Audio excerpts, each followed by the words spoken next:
Hello everyone, it's Darkseeker here. This is my second video showcasing my 12-win Hunter Arena run. Before we get to the fifth game, I just wanted to take a moment to recap the deck. All in all, this deck has proven itself to be rather solid in those first 4 games from the previous video. So far, cards like Glaivezooka, Animal Companion, Houndmaster and Scavenging Hyena have all proven their worth in the early to mid game. Of course, the deck does involve a certain amount of luck. Playing a Houndmaster without a beast on board can lose you value. Playing Scavenging Hyena without being able to trade in some beasts to buff up the Hyena can also lose you value. In the late game, Gladiator's Longbow and Sylvanas have proven valuable so far. My initial worry with the deck was a lack of big late game threats. Cards like Savannah Highmane are missing from this deck. Cards like Stormwind Champion would be useful in the late game. So as we progress into the next set of games, let's see how well this deck can hold itself together in the late game. One more thing though before we move on. I picked Sylvanas as the 20th card in the deck, and I wanted to show you what other legendary card choices I had when picking Sylvanas. I could have had Harrison Jones, a worthy card in any deck, providing your opponent plays a weapon. The chances of coming up against a weapon-based class are high in Arena, however, it is situational. If I drew into Harrison Jones, I would need my opponent to have a weapon out in order to gain value, and that isn't guaranteed. Finally, I could have had Leroy Jenkins. This card is worthy of consideration. It's a charge minion and can do surprise damage or a surprise amount of damage to your opponent, usually good for finishing off a game. Regardless, whilst all of these choices are worthy, Sylvanas is still the better pick. Her ability to steal a minion, for me, was just too good to pass up in the end.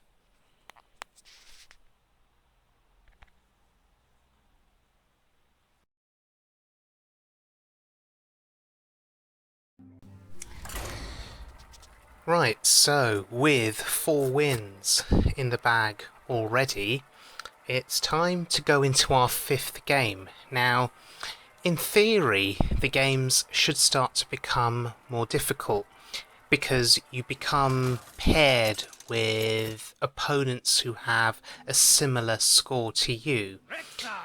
So, we're up against another paladin. Let the hunt begin. And my opening hand, sadly, isn't great, so I get rid of all of those cards and hope to draw into something decent. That isn't bad. The Amani can partner up with the Direwolf, and the Shattered Sun's pretty good. So yeah, all in all, not too bad.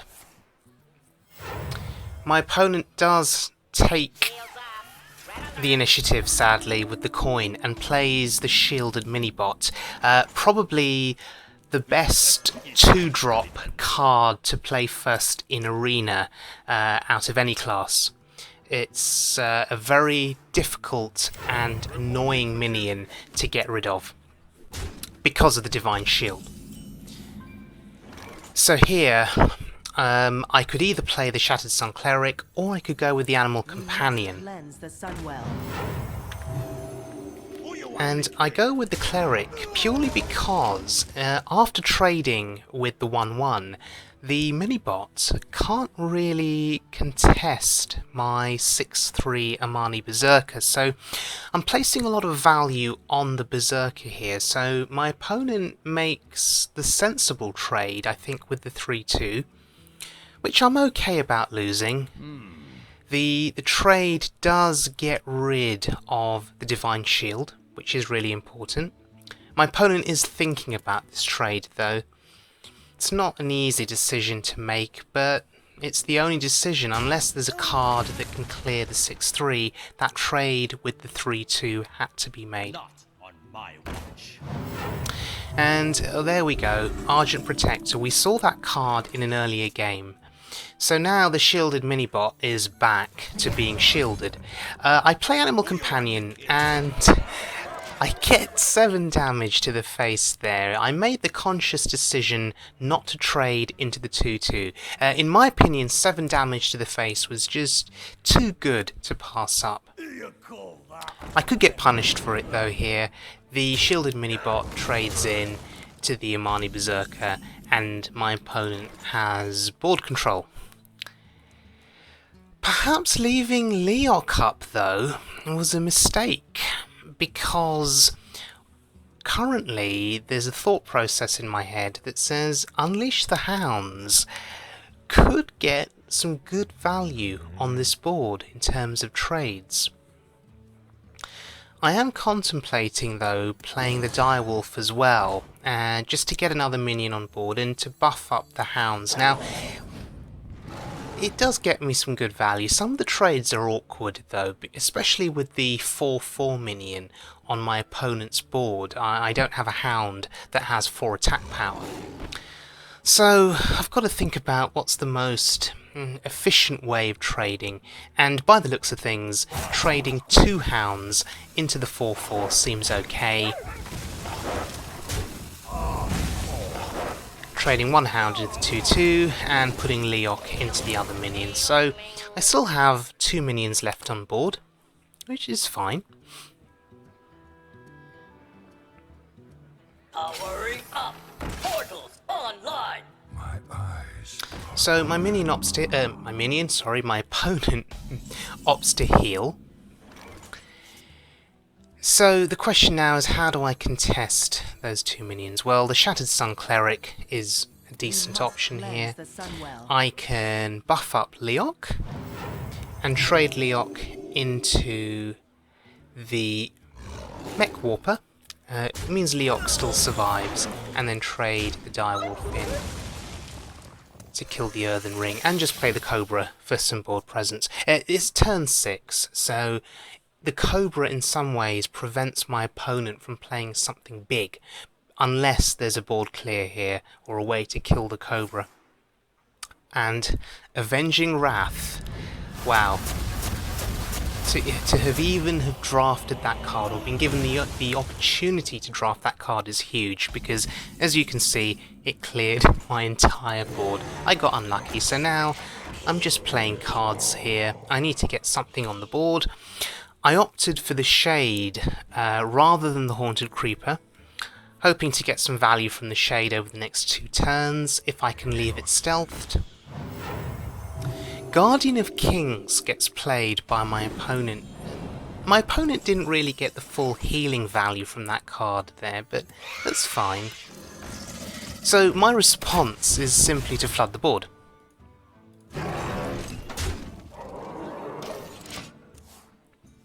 So we'll see what kind of response my opponent has.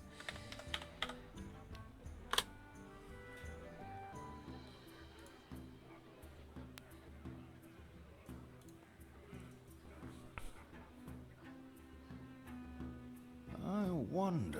So a trade with my Mechanical Yeti seems fair enough. My opponent will get a spare part, can see what they get, see if it offers value.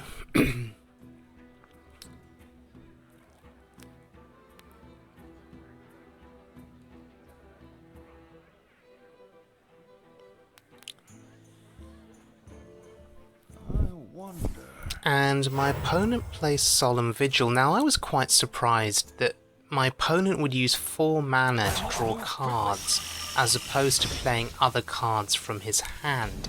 It must mean the other cards aren't viable in the situation, I don't know, but with the Houndmaster in play, and with Reversing Switch, the spare part, I can regain the board again.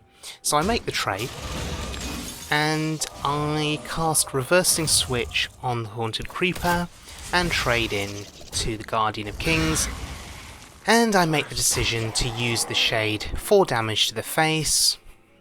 I think it's worthwhile. May as well get the damage in now. I do have a Taunt up protecting the Shade. My opponent would need consecration and a weapon here to clear my board. Well, Hammer of Wrath is pretty good. Oh, and there's consecration, so yeah, my board is now pretty much cleared, apart from that one lone Houndmaster at 4-1 there. So Glaive Zuka comes in, the hero power, and I have no other option but to go face, putting my opponent down to 9 health. So now it's a race to do damage. If I can keep hammering away, chipping away at my opponent over the next couple of turns, I hope I can kill him. But another Guardian of Kings comes down. Oh no, look! Another Argent Protector. This Paladin has got cards that are full of value. So I've got no choice. I've got to play the Hyena, hero power. I think I would definitely go face with the Houndmaster. There is a question of whether I kill the 2-2 or whether I go face. I kill the 2-2 simply because it contests the Scavenging Hyena. Now my opponent is faced with a choice. Which minion does he use the Guardian of Kings to kill? So does he kill the Houndmaster? Does he kill the Hyena? There's a choice to be made. The most threatening minion currently, of course, is the Houndmaster. It's a 5-1. But that would hopefully still leave the Hyena on board. Strangleform Tiger, excellent card in Arena. It's stealthed, so it can't be targeted initially. It's a big minion, a big drop, so it does 5 damage. That's significant. So currently I'm staring down 5, 10, 11, 12. 12 damage from my opponent. I'm at 20 health. Oh look, another Glaive Zuka. And it is to the face we go, putting my opponent down to 1 health. I don't think there's anything really my opponent can do. My opponent would need to heal using, well, Antique Heal Bot probably, but no, my opponent plays Guardian of Kings, decides to go face with the Blessing of Kings rather, on the Guardian of Kings. And this sequence here was absolutely fascinating. My opponent is targeting my face with some form of spell or card, and keeps targeting my face without playing the card. So my opponent is saying to me, advising me to concede, because apparently whatever my opponent has got is so powerful it can kill me and he'll win the game. So I better concede now. In other words, my opponent is bluffing. My opponent doesn't have the damage to kill me. He's waiting for the rope, hoping I'll concede, give up, but no. I hang on, wait to see what my opponent has got. And he's got nothing. And there we go, ladies and gentlemen, that is game number 5 in the bag.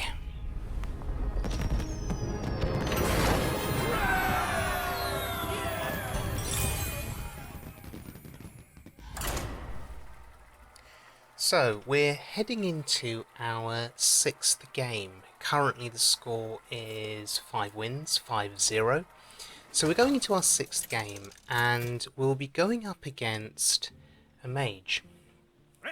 Now, along with Paladin, I rate Mage as one of the most difficult classes to beat in Arena, primarily due to the spells that they have. So, early game, Flame Cannon can be quite difficult to beat, Frostbolt Fireball is always very annoying, and then of course on turn 7, Flame Strike, which can do 4 AoE damage to your board.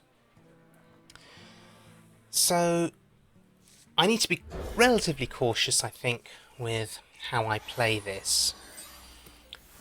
Greetings, traveler. Hello.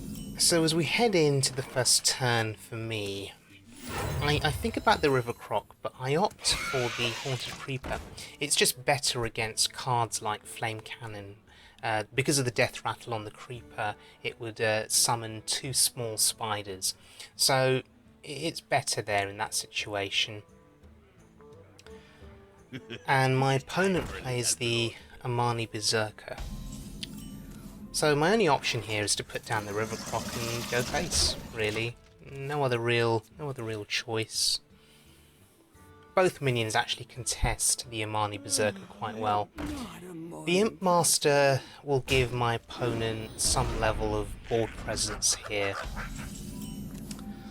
So I could Animal Companion and see what I get, or I could Shattered Sun Cleric, use the buff on the River Croc and trade, and I think that's the best option because that Imani Berserker is something that could be quite threatening there. It's best to get rid of it and to get rid of one of the imps.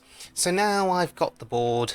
My next priority is probably to get rid of the 1/4 because of all of the minions, the imps that it can spawn. Well, my opponent does that for me. So yes, the Imp Master is now gone. The next question though is, well, I need to get rid of the Snow Chugger. How do I do that? Well, the Hound Master has value here, giving me a nice trade, keeping my Haunted Creeper alive, although it is frozen, but it's still alive. My opponent here could ping one of my minions. I just saw my opponent target the Houndmaster with something, so there must be a spell of some kind. Okay, so my opponent pings the 3/1 Shattered Sun Cleric and plays a secret. Secrets are always fun because, well, fun for the opponent because I'm left guessing as to what secret it is. So I played the Scavenging Hyena, thinking it could be Mirror Entity. It's not. And it's Ice Barrier. I don't really agree with Ice Barrier as a pick. Against a Hunter here, what's Ice Barrier really going to accomplish? With a board like this, 8 extra armor isn't going to really do very much. So, my opponent was thinking about pinging the 3/1. Of course, that would buff up the Scavenging Hyena and give me 2 Spectral Spiders as 1/1s. Polymorph. Okay, it's on the 4/4. The sheep is still a beast though, so this is quite interesting. The Scavenging Hyena could get some quite insane value if the sheep were to die. So I draw a card, seems sensible, Hero Power and go face. We are heading into turn 7, so I could lose my entire board to Flame Strike, and that would be really bad for me here, potentially. The only benefit is that my opponent can't play any other cards if Flame Strike gets used. Oh look, there's another Polymorph, so obviously my opponent recognises the threat from the Hyena. Okay, so what do I do here? Flame Strike is still a threat, an upcoming threat, and most mages that I face seem to get it, so I play the Direwolf because I want to trade into the Spider Tank. I Hero Power and go face with everything, and I pass. I don't want to play any more minions because I don't want to commit into a Flame Strike. And there's the Fen Creeper. It's a reasonable taunt and a heal. Okay. I'm still at 28 health though, so my opponent has to do quite a bit of work in order to kill me.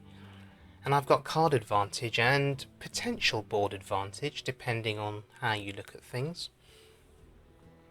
That Direwolf Alpha there, giving the adjacent minions the attack buff, is pretty strong.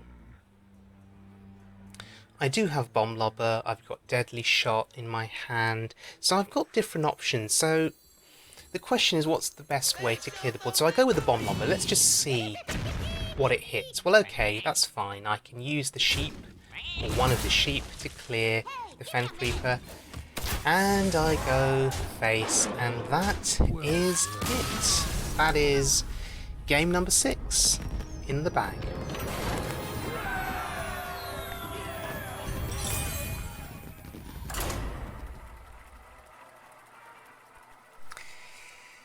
So we're now heading into game number 7. 7 wins in Arena is always nice, because if you get 7 wins, you recoup the cost of playing the Arena, which is, I think, 150 gold or £1.49. So yeah, 7 wins would be nice. As we know, this deck does go 12 wins, but we're going up against a priest. And priests in Arena can be very, very tricky to play against. So, similar to the last game against the mage, this is another scary game. Priests in general will take control of the board, heal up their minions, trade their minions into your minions, heal them up again, and then go face and kill you. So again, this game, like the last game, needs to be played with a bit of caution. Getting rid of the wild pyromancer there seems sensible. The priest can combo the pyromancer with various spells, which can then be used to clear your board. So it's a good thing there to get rid of it. Now, the priest had nothing to play. I find that interesting. So I guess the only option here is to go face. Now, I use the charge on the Glaive Zuka because I have another one in hand. So I guess it makes sense to get rid of the original Glaive Zuka in preparation for the next one.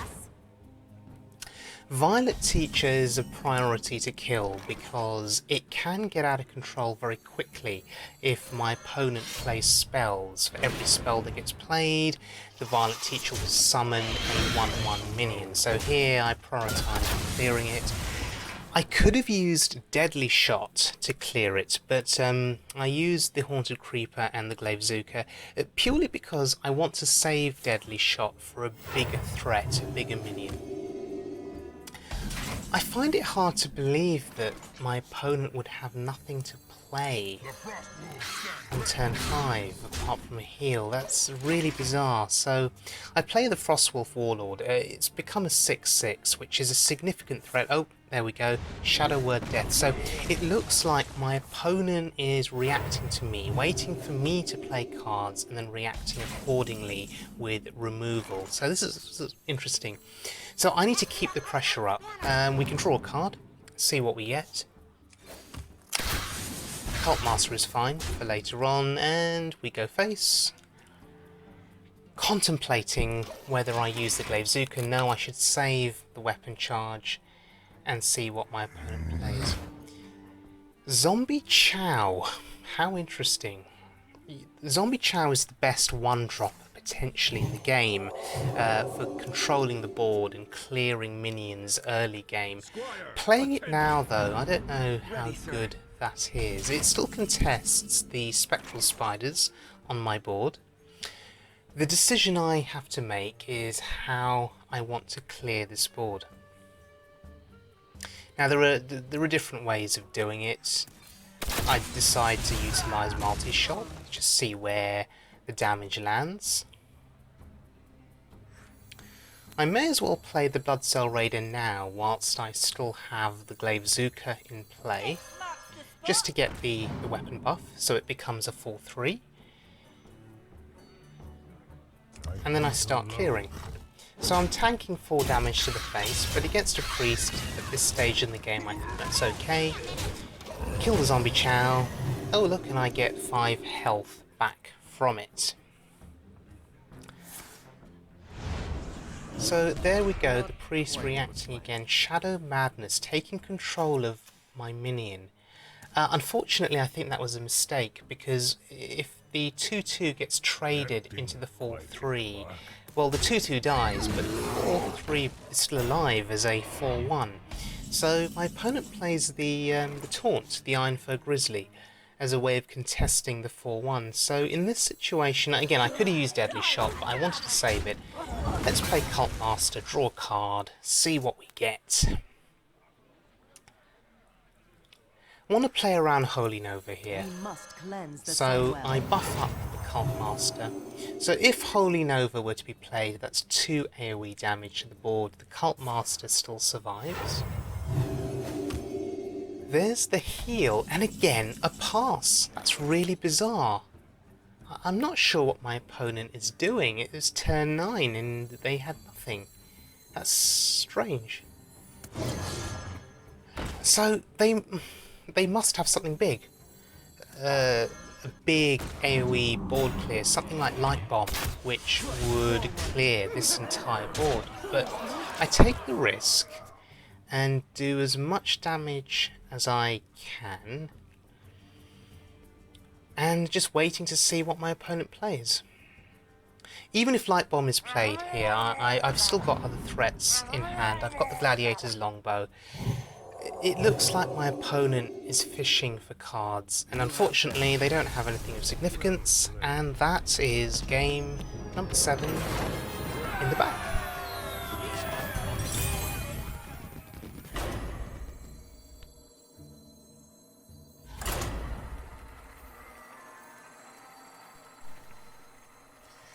So we're now moving on to game number 8. And my opponent for this will be a druid. Now, at this stage of the arena run, obviously my opponent's theoretically going to get more difficult to beat because their scores will be similar to mine. So I should expect my opponents to play relatively high quality cards here. So the opening hand here, not what I'd really like. 2 Glaive Zukas I think is too much in the opening hand. I'd much rather there was a 2-drop minion that I could play. Still, I do have a chance to draw into something. It's not the end of the world yet. Oh, and there's a 2-drop. Well, that's pretty good for me. Traveler. My greetings. Innovate, and that is something that you see on constructed games. Druids casting Innovate on their early turns, bringing out big minions. Now in this case it's not really a big minion, it's a 1/3, but that card draw could get very, very annoying with the Acolyte of Pain. I was expecting my opponent to trade the Acolyte into the Croc there to draw a card, but clearly not. So my opponent could have had 2 cards there, so I only give my opponent 1 card by trading in with the Croc. And with the Glaive Zuka, yeah, I can use the charge because I've got another one in hand. That's pretty good for my opponent there. Trade in, hero power, and my opponent has the board.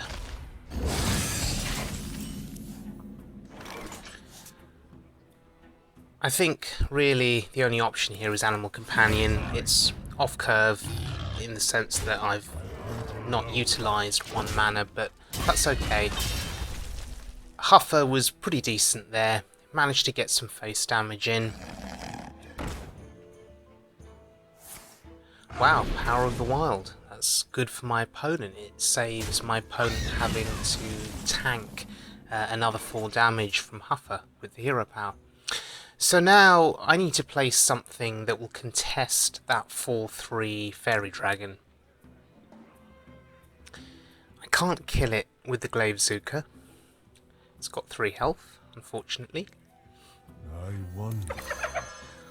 So I just decide to buff up the Hyena.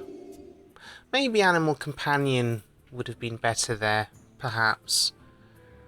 Your magic shall The not 3/3 does contest the 4/3, but of course my opponent has Spellbreaker. Can't play around that.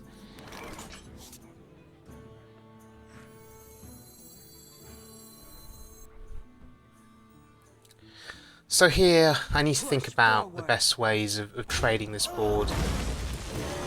Mechanical Yeti's pretty strong at 5 health, and I can Glaive Zuka to make it a 5/5, and I can trade. Okay, so I take 4 damage to the face, but that's fine at this stage. Making the trade is more important. Gaining board control here, I think, is crucial. And Druid of the Claw, a card you do see a lot of in constructed and ranked games. Pretty annoying for me, actually, because I would need to double trade into it with the bow and the Yeti. So Glaive Zuka makes the trade, and I decide here to play Cult Master, purely because I want another body on the board, but if my Taunt or my Yeti die, I will draw cards, unless my opponent has a spell to remove it. So a bit of a gamble there, playing the Cult Master. My opponent doesn't have a spell, so that's really good for me. So now I'm happy to make some trades, because if I make trades, I will draw cards. That's, to me, that's good. That's good value.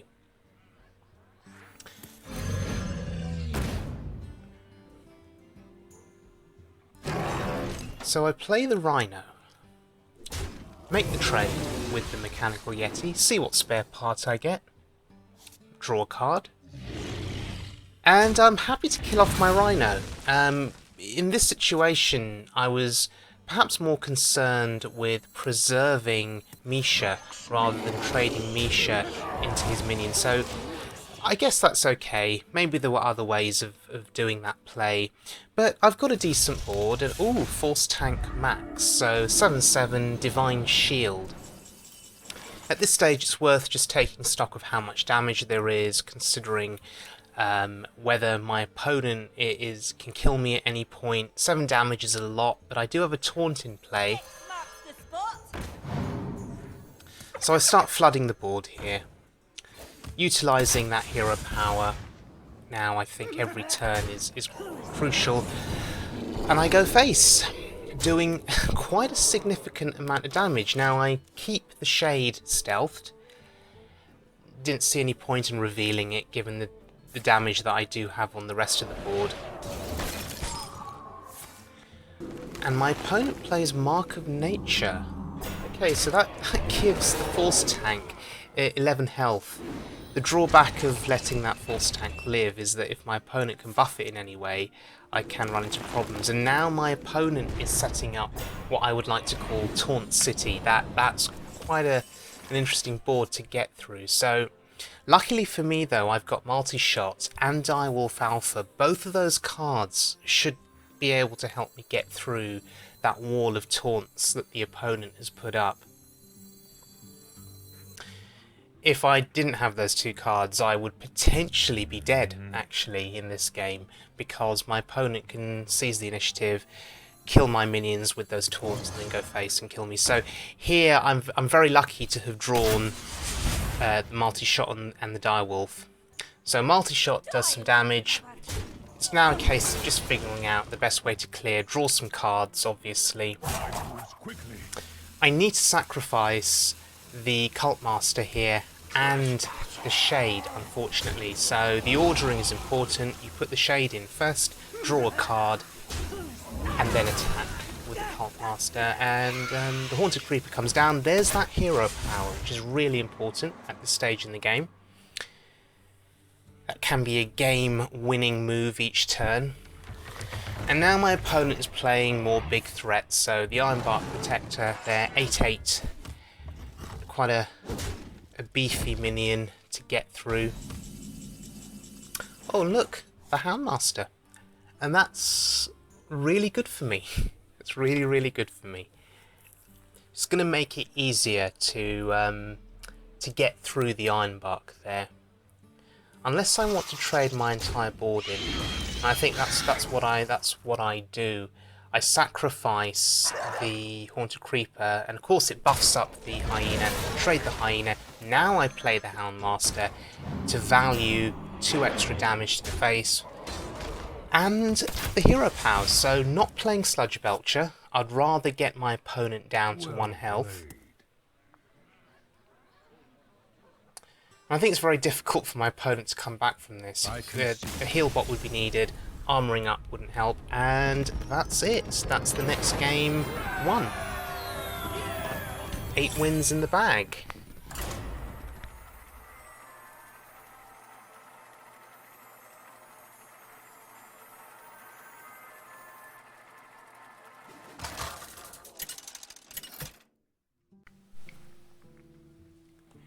So, we are now heading into game number 9, Let the hunt begin.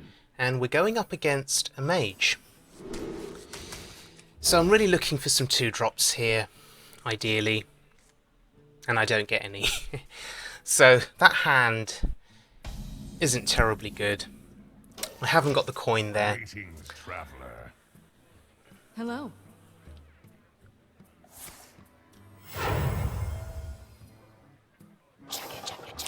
And the snow chugger, really bad for me, because that chugger will stop me from attacking with my weapons. So, well, hero power. I don't want to use the Glaivezooka here to tell my opponent that I'm actually got a weapon. Oh, and the second snow chugger. Oh, really bad for me. So, this kind of play from my opponent could lock me out of the game because of the different weapons that I do have. Thankfully, Misha's pretty good. Misha does contest both of the snow chuggers.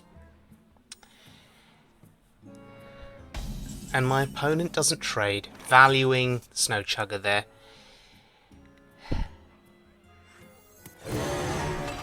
So the Mech Yeti seems sensible. I really do need to kill one of the chuggers. The Mech Yeti has got 5 health, contesting both minions on board and contesting the hero power as well. So 5 health here I think is pretty valuable.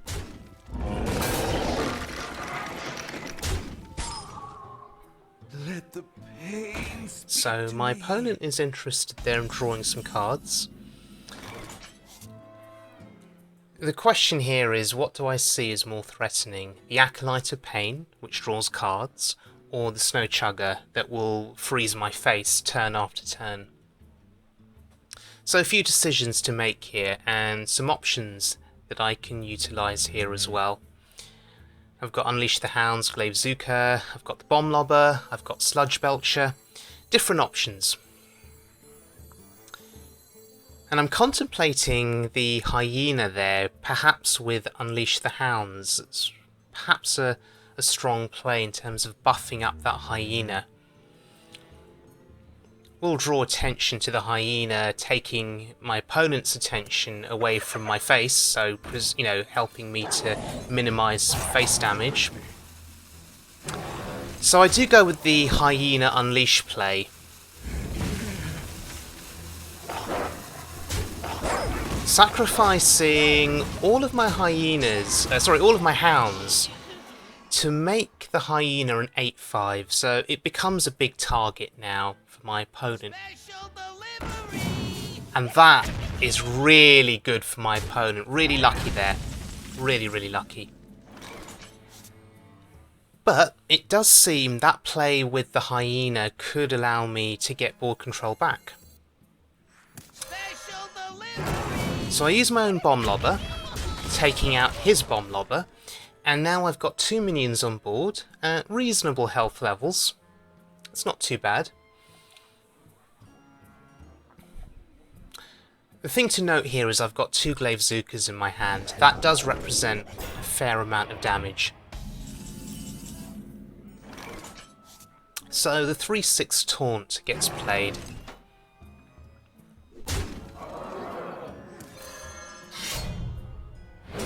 And that's pretty good for me, actually, that the buff goes on the Bomb Lobber, because now the Bomb Lobber can do 4 damage to the face. If it had gone on the Yeti, I'd only be doing 3 to the face, and I think every bit of damage really matters here. So 4 to the face, and I've got a decent board. This is turn 7, which is a Flame Strike turn. The Sludge Belcher does contest the Flame Strike, thankfully. But I don't think my opponent has Flame Strike. Or maybe they've got it, but they don't want to play it just yet. Recognising the 5 health from the Sludge Belcher.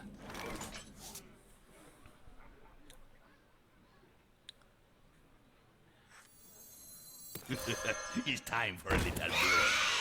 So I go with the option of flooding the board here, just putting down as much as I can. I trade in the Belcher, now making it vulnerable to Flame Strike, but I'm pushing for damage here. Just trying to do what I can.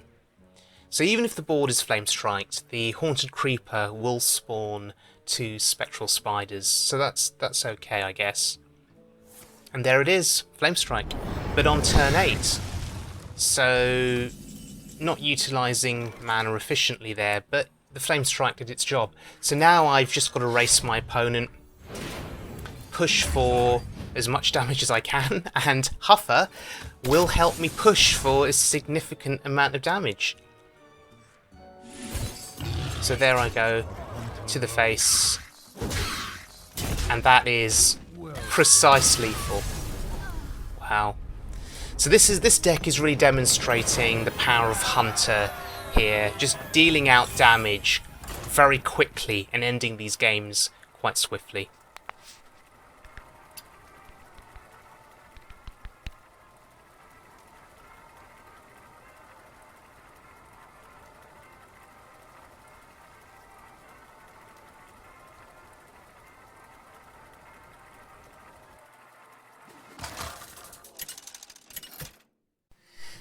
So we're now heading into our next game, and we're going up against a paladin. I will fight with honor. Now, this opening hand does appear to be quite good. I've got Glaivezuka, a couple of 2-drops, and the opening hand just got even better with Animal Companion. My opponent plays the Worgen Infiltrator, so it's stealth, something I can't target. It's a very good card to play on turn 1. It will contest any of the 2-drops that I play, so the Hyena or the Direwolf, which I could coin out. I could coin out the Glaivezuka. Doesn't really get any value, it's not a very good play here. The other option is just to do nothing, really, and just to pass the turn. And just to see what else I draw into. See, I could always Animal Companion on turn 2 because I've got the coin in my hand. Mind if I roll knee? So my opponent plays the Loot Hoarder and goes face, revealing the Worgen Infiltrator, and oh, there comes a River Croc, which contests both of those minions. So it's a reasonable one to play. I could have gone for Animal Companion, but not knowing what I'd get, if I got Huffer, then my opponent's minions, one of them there would have killed Huffer. So the River Croc is more stable, and this is quite interesting. My opponent is going face, being very aggressive here. So Animal Companion seems sensible, and I've just got Misha, which is really lucky. I kill the Infiltrator just to clear one of the minions here, just going for a bit of control. And Misha now contests both the Loot Hoarder and the 1/1. So the taunt gets played by my opponent, and I've just got to think about the best way of clearing the taunt. Glaivezuka seems reasonable here. It buffs up the 3/1, which is okay, because what I can do is I can trade the River Croc as a 3/1 into the 3/5 and use the Glaivezuka, one of the charges on the Glaivezuka, to trade. And the Hyena now gets a buff from this as well, which is fantastic. There's no need to trade here. I think I can go face. I'll let my opponent make the trade or play a card to allow for a trade, like a weapon, if he's got it. He didn't clear the minion, the Misha, before, so there's probably not a weapon in his hand.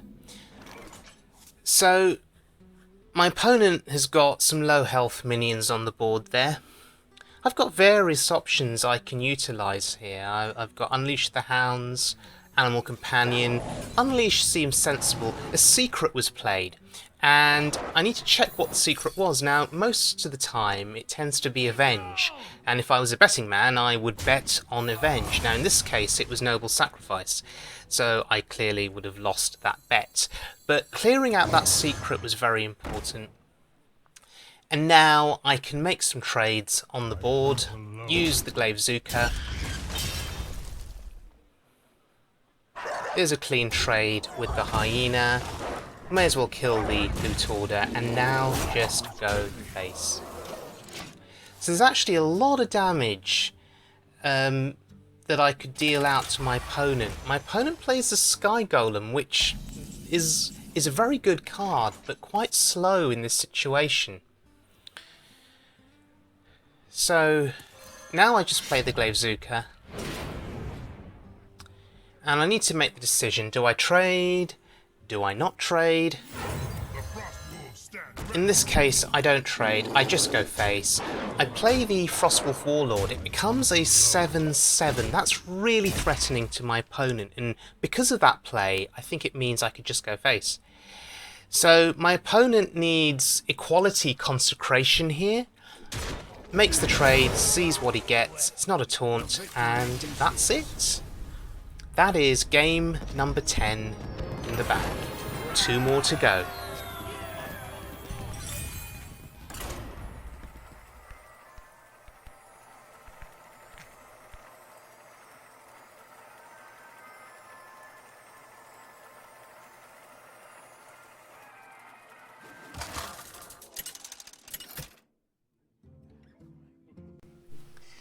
So we're now heading into our 11th game, and we're going up against a druid. I'm quite surprised that I haven't seen more paladins or more mages throughout this series. That opening hand isn't particularly great. Instead of the Direwolf Alpha, I'd have preferred a different 2-drop, maybe the River Croc. Because the Direwolf is an enabler, it gives other minions increased attack powers, so it's not something that you want to play on its own. So I got the Shattered Sun Cleric there. Not particularly great at this early stage. I would have preferred a 2-drop, obviously, like the River Croc. So my opponent doesn't have anything to play there, so I can just play the Hyena, I guess. And next turn I can buff the Hyena using the Direwolf or the Shattered Sun. So yeah, that's going to be okay. My opponent just hero powers. That's really good for me. Clearly having nothing to play on that turn. So here I just go with Animal Companion. It's a default play on turn 3. I was hoping for Huffer. That would have given me 4 damage to the face. I got Misha, which is fine. Animal Companion is usually very good, no matter which of the companions you get. Leok would have buffed the Hyena with attack power, so the companions are good no matter what. The Chillwind Yeti, one of the best 4-drops in Arena. Thankfully though, I have various options in my hand there that can contest the Yeti. It's just the question is, which option do I want to go for?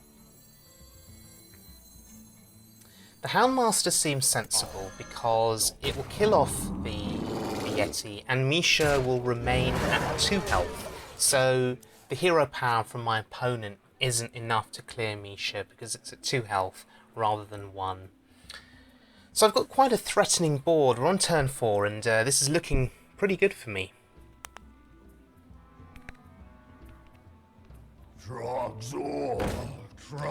So the Rockjaw Trog, denying me the ability to cast spells. Well, it doesn't matter because my hand is full of minions and a weapon, so regardless, this game, the outcome of this game is looking really good for me now.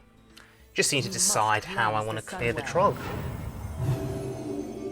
So I value the taunt. I could have traded Misha, but I value the taunt, so we throw the Houndmaster in, and then we go face.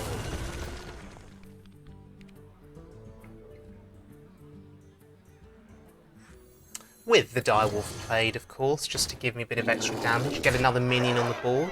I could have hero powered there, but I value having another body on the board, hopefully to lock my opponent out of the game. Here comes the swipe, but the Hyena gets buffed up, and well, Here comes the Glaivezooka and the Animal Companion, and I think my opponent recognises the threatening nature of my board, and that is the 11th game in the bag. Just one more game to go.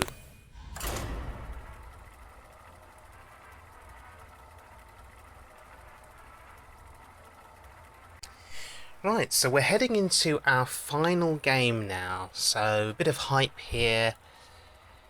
I was relatively nervous when I played this game. I mean, I could afford to lose a couple of games because I was 11-0, but obviously a 12-0 score is quite nice. And we're going up against a priest. I'm surprised. I was expecting a paladin or a mage, but priests can be just as bad, especially priests that are playing at high scores in Arena. It's suggesting that in order to get this far, that priest deck must be very, very good, playing some high value cards, and that could be a real problem for me. So nothing gets played on turn 1, and I just play a 2-drop, Bloodcell Raider, foregoing the synergy with the Glaivezooka there, but I need to get something on the board. I think that's really important. And here comes the Dark Cultist. One of the best cards that a priest can actually play, so I've got no choice here. I need to clear that Cultist because its Death Rattle will buff his other minions, so I need to clear it. It's an absolute priority. So I sacrifice my Bloodcell Raider, I sacrifice a charge on the Glaivezooka, and I clear it. So, okay, here comes another Cultist. So clearly my opponent is playing high value cards. So that's not really good for me. There isn't an easy way to clear it, unfortunately. I could Animal Companion here, see what I get. I could Emperor Cobra, but Shadow Word Pain would remove the Cobra. So I instead go with the Shade, which is stealthed. It's turn 4, so he can't play Holy Nova. Bit of a slow play from me, but we'll see how it pans out as the game progresses. And my opponent plays Mind Vision, and that's not so good for me because pretty much all of those cards hold value to me. And this is where the stress starts, because you wonder, with Mind Vision, which one of my cards got stolen, because that's what Mind Vision does. Steal a card from your opponent's hand. My opponent didn't have anything to play, so there must be really high value drops in his hand. So Animal Companion seems sensible. Okay, Leok is okay. It buffs up the Shade, I guess. So I can, as painful as it seems, I can trade the Shade into the Dark Cultist. In fact, that's probably a sensible option. I need to get rid of the Dark Cultist. Okay, so that's good, and I pass. I play the Direwolf on the right, so that if I have to play Unleash the Hounds, they will spawn on the right-hand side of the Direwolf. But no, my opponent wants to deny me the value and kills my Direwolf. So here, I need to trade. I need the board control, so I make the trade, use the Cult Master, draw a card. It's not a 2-drop, can't play anything, so I just hero power. To be honest, at this stage, things aren't looking great for me. I'm at 24 health, my opponent has got lots of cards, and there's the Sky Golem again. Clearly my opponent wants to get rid of my Cult Master. I'm contemplating Gladiator's Longbow, but do I really want to give my opponent the Death Rattle from the 6-4? Probably not. So instead, I play Animal Companion. The Houndmaster seems like a good option, and instead of trading, I think I can just do an absolutely insane amount of damage to my opponent's face. At this stage in the game, looking at the number of cards in my hand, I think I recognise that I need to just do damage here. I'm not going to win the long-term board control war with Priest. I think the best way forward is to taunt up Huffer, use the weapon charge as well, and just go face with everything I've got. Bit of a gamble, bit of a risk, using the weapon charge there. Perhaps I could save it for a minion, but I do have Gladiator's longbow, so yes, and my opponent, well, using mind vision, stole my longbow. Makes the trade. I do draw a card, though, which is good. Trades into the Cult Master, and there we are. So now, do I trade with the 4/4, or do I go face? Well, I use the Bomb Lobber to get rid of it. Just want to fill the board with minions. I want to play the Emperor Cobra to contest a big minion that my opponent would play. Also, it would potentially force my opponent to use that 5 attack Gladiator's longbow on the Emperor Cobra. But doing so is good because it preserves my other 2 minions, which have higher attack power. So my opponent has got choices to make here, and they're not easy choices. Well, there's the bow, and there comes the Temple Enforcer. And my opponent is pretty much forced to heal here now. Every turn they need to heal. But looking at my hand, I've got 5 damage from the bow, I've got 7 damage on the board, and I believe that's lethal. Yep, there it is. Bow, hero power, and that's it. Beating a priest, going 12-0. Fantastic. So that was probably my most successful arena run ever, just in terms of dominating my opponents. What this deck proved is that the Hunter class is incredibly powerful in arena if you're just able to go out there and just do damage to your opponent's face. A combination of offense with defense from the Houndmasters, buffing up Scavenging Hyenas. In some ways I got lucky because I was able to draw into the right cards at the right time, in the right circumstances, buffing up those hyenas, using the Houndmaster to taunt up various beasts.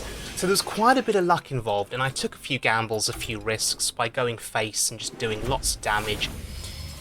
Not always mindful of board clears that my opponent could have. But that's it. Thank you very much for joining me for this 12-win run. I'm hoping to do more audio commentary for my videos in the future, but please do check out my YouTube channel to watch my other videos, and I'll see you all again soon. Thanks for joining me.